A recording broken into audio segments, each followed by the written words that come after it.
പിതാവിൻ്റെയും പുത്രൻ്റെയും പരിശുദ്ധാത്മാവിൻ്റെയും നാമത്തിൽ ആമേൻ. എൻ്റെ പ്രിയപ്പെട്ട സഹോദരങ്ങളെ, നല്ല പ്രഭാതത്തെയും നല്ല ദിവസത്തെയും ഓർത്ത് നല്ല ദൈവത്തിന് നന്ദി പറയുന്നു. ഒരു ദിവസം കൂടി ജീവിച്ചിരിക്കുവാനും കർത്താവിൻ്റെ ബലിപീഠത്തിൽ അവൻ അർപ്പിച്ച ബലിയിൽ പങ്കെടുക്കുവാനും ദിവ്യകാരുണ്യം സ്വീകരിക്കുവാനും ഒക്കെയായിട്ട് ദൈവം എന്നെയും അനുവദിച്ചു. പരിശുദ്ധ സഭ പറയുന്നത് പോലുള്ള ബലിയിലാണ് പങ്കെടുക്കുന്നത്. അല്ലാത്ത ബലിയോട് താല്പര്യമില്ല. അത് തിന്മയാണെന്ന് ചിന്തിക്കുകയും പറയുകയും ഒക്കെ ചെയ്യുന്ന മനുഷ്യനാണ് ഞാൻ. അത് പ്രവർത്തിക്കുന്നവരും തിന്മയാണ് ചെയ്യുന്നത്. അവർ പോലും അറിയാതെ നരകത്തിലേക്ക് അവരുടെ യാത്ര നടന്നുകൊണ്ടിരിക്കുന്നു. അതാണ് അതിൻ്റെ കൃത്യമായി.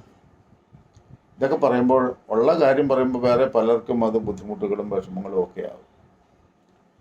ചില കാര്യത്തിൽ എനിക്ക് ഞാനൊരു സൺഡേ സ്കൂൾ അധ്യാപകനായിരുന്നു.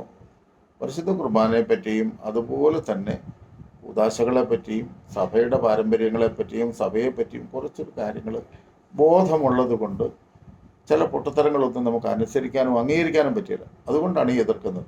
ദൈവം നമുക്ക് തന്നിരിക്കുന്ന നീതിബോധം കൊണ്ടാണ് എതിർക്കുന്നത്, അല്ലാതെ നമ്മൾ ആരുടെയും മുമ്പിൽ ആള് കളിക്കാനല്ല. അപ്പം അങ്ങനെ ചില കാര്യങ്ങളൊക്കെ പറഞ്ഞപ്പോൾ എന്നോട് പറഞ്ഞു, എത്രയും വേഗം പോയി മാപ്പ് ചോദിക്കണം. ഞാൻ പറഞ്ഞു, ഞാൻ മാപ്പ് ചോദിക്കേണ്ട കാര്യമില്ല. കാരണം എൻ്റെ സ്വർഗരാജ്യം നഷ്ടപ്പെടുത്തുന്ന കാര്യത്തിൽ ഞാൻ എതിർത്തതിന് ഞാനെങ്ങനെ മാപ്പ് ചോദിക്കും? അതുകൊണ്ട് അത് പറ്റിയല്ലെന്ന്. അപ്പം സ്നേഹത്തോടെ തുടങ്ങിയ സംഭാഷണം ചൂടാകാൻ തുടങ്ങി. ചൂടായിട്ട് അദ്ദേഹം പറഞ്ഞു, തല്ലു വാങ്ങിക്കുമെന്ന് പറഞ്ഞു. ഞാൻ പറഞ്ഞു, വെരി ഗുഡ്. തല്ലു വാങ്ങിക്കുമെങ്കിൽ അത് വലിയ കാര്യമല്ലേ, ചെറിയ കാര്യമല്ലല്ലോ. കർത്താവിനോട് ചേർന്ന് നിന്ന് ഒരടി കിട്ടുന്നു എന്ന് പറഞ്ഞാൽ ഞാൻ സന്തോഷിക്കുകയുള്ളൂ, കേസിനൊന്നും പോകുന്നില്ല. എന്നിട്ട് അദ്ദേഹം പറഞ്ഞു, നിനക്ക് ധൈര്യമുണ്ടെങ്കിൽ നാളെ 4 മണിക്ക് പള്ളിയിലോട്ട് പോകാം. അപ്പം ഞാൻ പറഞ്ഞു, ചേട്ടാ, ആരെങ്കിലും ഇങ്ങോട്ട് വന്ന ഒരടി തന്നാൽ കൊള്ളാമെന്ന് വിചാരിക്കുന്നതേ ഉള്ളൂ, അല്ലാതെ അങ്ങോട്ട് പോയി വാങ്ങിക്കാൻ പറ്റുന്ന ഒരു ചിന്തയില്ല. അടിയിരിക്കുന്നിടത്ത് ചെന്ന് ചെകിട് കൊടുക്കേണ്ട കാര്യമില്ലല്ലോ. അതുകൊണ്ട് അങ്ങനെ അങ്ങോട്ട് വരുന്നില്ല. ഞങ്ങളിവിടെ KCYM പിള്ളേരെ റെഡിയാക്കി നിർത്തിയിട്ടുണ്ട്. അന്നേരം എനിക്കൊരു കാര്യം മനസ്സിലായി. നമ്മുടെ സഭയിൽ ഇപ്പം പ്രത്യേകിച്ച് നമ്മുടെ എറണാകുളം അങ്കമാലി അതിരൂപതയുടെ പുരോഹിതരുണ്ട്, ശുശ്രൂഷകരായിട്ട് ഇപ്പം ഏതാനും സഹായികൾ കാണും. ഇപ്പം അവർക്ക് ഇഷ്ടമില്ലാത്തവരെയൊക്കെ തല്ലാൻ ഒരു പറ്റം ഗുണ്ടകൾ കൂടെ റെഡിയാക്കിയിട്ടുണ്ടെന്നാണ് പുള്ളി പറഞ്ഞു. ഈ ഗുണ്ടകൾ ചെറുപ്പക്കാരായ പിള്ളേരെ, ഇടവകയിലെ കുഞ്ഞുങ്ങളാണ്, അവരെ കൊണ്ട് തല്ലിക്കുമെന്നാണ് പറഞ്ഞു. എന്ന് പറഞ്ഞു കഴിഞ്ഞാൽ ഇദ്ദേഹത്തിൻ്റെ മക്കളൊന്നും ആ പ്രായത്തിലുള്ളവരില്ല. ഇദ്ദേഹം കുറച്ച് പ്രായമുള്ള മനുഷ്യനാണ്. അപ്പം നാട്ടിലുള്ള ചെറുപ്പക്കാരായ പിള്ളേരെ, ക്രിസ്ത്യാനികളായ പിള്ളേരെ വഴക്കും കേസും ഒക്കെ ആയിട്ട് കൊണ്ടുപോയി അവന്മാരുടെ ഭാവിയും അവന്മാരുടെ ജീവിതവും ആത്മനാശവും വരുത്താനുള്ള ഉദ്ദേശമായി പോയി. അങ്ങനെയാണെങ്കിൽ ഇവരിൽ പ്രവർത്തിക്കുന്ന ആത്മാവേദ? സ്നേഹവും ക്ഷമയും കരുണയും ഒക്കെയാണ് ദൈവാത്മാവുള്ളവരെ പറ്റി പറയുന്നത്. അത് ഗലാത്യ ലേഖനത്തിൽ കൃത്യമായിട്ട് പറഞ്ഞു വെച്ചിട്ടുണ്ട്. ആത്മാവിൻ്റെ ഫലങ്ങളൊന്നും ചോദിച്ച് 22 മുതലുള്ള വചനം, 18ഉം 19ഉം തിരുവചനത്തിൽ പറഞ്ഞേക്കുന്ന ലോകത്തിൻ്റെ തനി സ്വഭാവം തറപ്പണിയാണ് മുഴുവൻ പറഞ്ഞേക്കുന്നത്. എല്ലാ പാവങ്ങളും മ്ലേച്ഛതകളും ഒക്കെയാണ് പറഞ്ഞേക്കുന്നത്. ഇതൊക്കെ അടിയും തൊഴിയും കലഹവും ആണെങ്കിൽ കൃത്യമായിട്ടും അതല്ലേ ജഡത്തിൻ്റെ വ്യാപാരങ്ങൾ എന്ന് പറഞ്ഞാൽ ലോകത്തിൻ്റെ അരൂപിക്ക് ചേർന്നുള്ള പ്രവൃത്തി. ഒന്ന് ചിന്തിച്ചു നോക്കേ, എത്ര ഭീകരമായി തകർന്നിരിക്കുന്നു. ഒരു പുരോഹിതൻ മാനസാന്തരപ്പെടാത്തത് കൊണ്ട്, അനുസരിക്കാത്തത് കൊണ്ട് ഇടവകയിലെ കുറേ ജനത്തെ അദ്ദേഹത്തിൻ്റെ കൂടെ കൂട്ടുകയും കുറേ പാവം പിടിച്ച പെണ്ണുങ്ങളെ കള്ളം പറഞ്ഞു കൂട്ടുകയും ആ ഇടവകയിലുള്ള ചെറുപ്പക്കാരെ അടിപിടിക്ക് ഒരുക്കി നിർത്തുകയും ചെയ്യുന്നെങ്കിൽ എത്ര ഭീകരമായ അന്ധകാരമാണ് നടക്കുന്നത്. ചങ്കുപൊട്ടുന്ന സങ്കടം തോന്നുക. ഈ പുള്ളി എന്നെ തല്ലുമെന്ന് പറഞ്ഞില്ലേ? ഇതിനു മുമ്പ് റിന്യൂവൽ സെൻറ്ററിലെ സമ്മേളനത്തിൽ അച്ഛന്മാരെല്ലാം കൂടെ സമ്മേളിക്കുന്നു. ഞങ്ങളവിടെ പ്രതിഷേധം രേഖപ്പെടുത്താൻ പോയി. ഗേറ്റിൻ്റെ സൈഡിൽ അകത്തിരിക്കുക. ഒരച്ഛൻ കാറെടുത്തുകൊണ്ട് വന്ന്, കാറ് ചേർന്ന് വന്ന് എൻ്റെ കാലേ കയറി. വീൽ ചെയറിൽ ഇരിക്കുന്നതുകൊണ്ട് എളുപ്പം വീൽ ചെയർ എടുക്കാൻ ഒക്കത്തില്ലല്ലോ. അദ്ദേഹം എൻ്റെ കാലേ കൂടെ കാർ ഒരച്ച് മുന്നോട്ട് പോയി, ചോര വന്നു. എന്നിട്ടും വണ്ടി നിർത്താതെ കുറേ മുന്നോട്ട് പോയിട്ടാണ് ഇദ്ദേഹം വണ്ടി നിർത്തിയത്.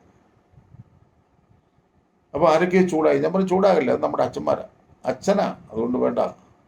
അതല്ല, അവസാനം വീൽ ചെയർ ഓടിച്ച് അദ്ദേഹത്തിൻ്റെ അടുത്ത് ചെന്നപ്പോൾ അദ്ദേഹം ഡോറ് തുറന്ന് പുറത്തിറങ്ങി. അദ്ദേഹം പേടിച്ചു പോയി കേട്ടോ. ഒരാളുടെ ദേഹത്ത് വണ്ടി മുട്ടിയെന്ന് പറഞ്ഞു കഴിഞ്ഞാൽ പിന്നെ പേടിയാണല്ലോ. അപ്പം പ്രത്യേകിച്ച് അച്ഛനായതുകൊണ്ട് അച്ഛന് വല്ലാത്ത പേടിയായി. നമ്മളങ്ങനെ തല്ലാനും ചീത്ത പറയാനും നടക്കുന്നവരാണോ?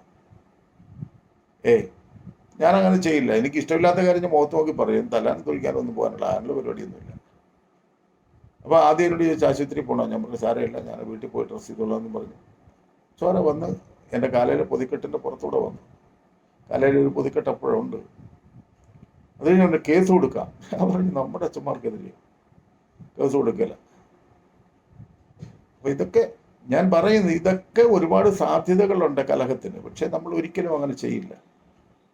പക്ഷേ നമ്മുടെ ആത്മരക്ഷ തടസ്സപ്പെടുന്നതിന് ഏത് കോടതി വേണമെങ്കിലും പോകും. എൻ്റെ പ്രിയപ്പെട്ട സഹോദരങ്ങളെ, ഇത്രയും വലിയ അന്ധകാരമൊക്കെ പ്രവർത്തിക്കുമ്പോഴും ഇതിൻ്റെയൊക്കെ പിന്നിൽ നിൽക്കുന്ന ജനത്തിന് ബോധമില്ലാതെ വരികയാണെങ്കിൽ, നയിക്കുന്നവന് ബോധമില്ലെങ്കിൽ നിത്യനാശത്തിലേക്ക് ഒരു ഇടവകയെ മുഴുവനും വഴിതിരിച്ചു വിടുന്നൊരു അവസ്ഥയില്ലേ നടക്കുന്നത്. നമുക്ക് പ്രാർത്ഥിക്കാമെന്നേ. നമ്മുടെ അതിരൂപതയിൽ നിന്ന് അറിയിച്ചിട്ടുണ്ട്, വലിയ പിതാവ് അറിയിച്ചിട്ടുണ്ട്, 22-ാം തീയതി വലിയ പ്രാർത്ഥനാ ദിനമായി ആചരിക്കണം. 22-ാം തീയതി പ്രത്യേകമായിട്ട് അതിനുവേണ്ടി പ്രാർത്ഥിക്കണമെന്ന് വിചാരിച്ചിരിക്കും. ആ ദിവസം ഏതായാലും ഒരു കാര്യം വളരെ സത്യമാണ്, ദൈവ പദ്ധതി അല്ലാത്തതൊന്നും നടക്കില്ല. നിങ്ങൾ വേരിയന്റ് വാങ്ങിച്ചോണ്ട് പോവാ, ഞാൻ വരാവുന്ന പള്ളിയിലേ, അല്ലാതെ എനിക്ക് വേറെ നിർബന്ധമൊന്നുമില്ല. സഭ പറയാത്തൊന്നും ആരും ഒന്നും ചെയ്യല്ല. നീ അനുസരണക്കേടാണ് ഏറ്റവും വലിയ പാപവും ശാപവും. അപ്പം അതുകൊണ്ട് നമുക്ക് പരസ്പരം സ്നേഹിച്ച് ജീവിക്കാം, കൈ കോർത്ത് പിടിച്ച് ജീവിക്കാം. കാരണം നിങ്ങളെ അടക്കുന്ന അതേ സെമിത്തേരിയിലാണ് എന്നെ അടക്കുന്നത്. നിങ്ങളെ അടക്കാൻ വരുന്നത് അതുപോലൊരു പുരോഹിതനാണ് എന്നെ അടക്കാൻ വരുന്നത്. ഇങ്ങനെയൊക്കെ ഉള്ളിടത്ത് പിന്നെ എന്തിനാ ഈ കലഹിക്കുന്നത്? തന്നെയോ, ഞാൻ ഇന്നലെ ആ മനുഷ്യനോട് ദേഷ്യപ്പെട്ട തല്ലുമെന്ന് പറഞ്ഞ പുള്ളിയോട് ഞാൻ പറഞ്ഞു, ചേട്ടാ അകത്തോട്ടെടുക്കുന്ന ശ്വാസം പുറത്തോട്ട് വിടാൻ പറ്റുമെന്ന് ഒരുറപ്പുമില്ലാത്ത മനുഷ്യനാണ് ഈ ആവശ്യമില്ലാതെ മത്സരിക്കുന്നത്. ആത്മരക്ഷയ്ക്ക് വേണ്ടി നേരെ നിന്ന് പ്രവർത്തിക്കുക. ലോകത്തിൻ്റെ ചിന്തകൾക്ക് വേണ്ടി ഒറ്റയ്ക്ക് നിന്ന് യുദ്ധം ചെയ്ത് മറ്റുള്ളവരെയും തങ്ങളെയും കുഴപ്പത്തിലാക്കുന്നൊരവസ്ഥ ഉണ്ടാകാതിരിക്കട്ടെ. എന്നെ കേൾക്കുന്ന എൻ്റെ പ്രിയപ്പെട്ട സഹോദരങ്ങളെ, ഒരിക്കലും ഒരു മനുഷ്യനോട് കലഹിക്കാതിരിക്കുക. കലഹം സ്വാഭാവികമായിട്ടുണ്ടായാൽ അത് എത്രയും വേഗം ഒരുമപ്പെടുക, ക്ഷമിക്കുക.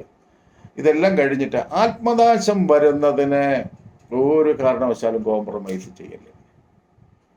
ഈ ലോകത്തൊന്നും കിട്ടിയില്ലെങ്കിലും എനിക്ക് എൻ്റെ ആത്മരക്ഷ വലിയതാണ്. അതുകൊണ്ട് ആത്മരക്ഷയ്ക്ക് ചേരാത്തത് വരുന്നതിനെ ജീവൻ കൊടുത്തും എതിർക്കണം, തോൽപ്പിക്കണം. കാരണം ഭൂമിയിൽ എത്ര കാലം ജീവിച്ചാലും ചത്തുപോകില്ല. ചത്തുപോകുമ്പോൾ ആത്മാവിന് രക്ഷ കിട്ടിയില്ല, പിന്നെ ലോകത്തെ നല്ല ജീവിതം ഇല്ലെങ്കിൽ എന്തൊരു കഷ്ടമാണ്. നീതിമാൻ പോലും കഷ്ടിച്ച് രക്ഷപ്പെടുമ്പോൾ ദുഷ്ടന്റെയും പാപിയുടെയും ഗതി എന്തായിരിക്കും? ആ ഗതിയിലേക്ക് പോകാതിരിക്കാൻ ആഗ്രഹിക്കാം, പ്രാർത്ഥിക്കാം. ദൈവത്തിൻ്റെ പരിശുദ്ധാത്മാവ് എന്നെയും നിങ്ങളെ സഹായിക്കട്ടെ. പിതാവിൻ്റെയും പുത്രൻ്റെയും പരിശുദ്ധാത്മാവിൻ്റെയും നാമത്തിൽ ആമേൻ. കൊള്ളാമെന്ന് തോന്നുകയാണെങ്കിൽ ഒന്ന് ഷെയർ ചെയ്ത് സഹായിക്കണം. Thank you.